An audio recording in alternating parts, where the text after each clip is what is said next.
Hola zaragocistas y bienvenidos a un nuevo vídeo de El Zarpazo, la nueva actualidad de Casademón Zaragoza.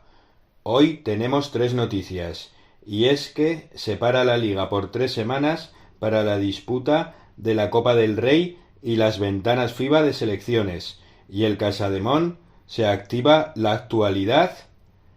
La primera noticia es la selección de Jonathan Barreiro por parte de Sergio Scariolo para disputar los partidos del 19 y 21 en Polonia. La segunda es la ya sabida salida de TJ Bray, que abandona la disciplina de Casademón, ya que se piensa que Rodrigo San Miguel puede estar ya recuperado para la vuelta a la competición. Esperemos que así sea. Y la tercera es la petición de Jason Thompson de salir del equipo por motivos personales rumbo a China.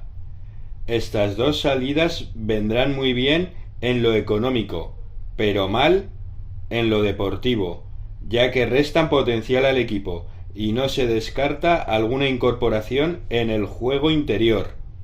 Si te ha gustado el vídeo, dale like, deja tus comentarios y tu opinión sobre las salidas de estos jugadores y si incorporarías a alguien. Comparte el vídeo y suscríbete al canal.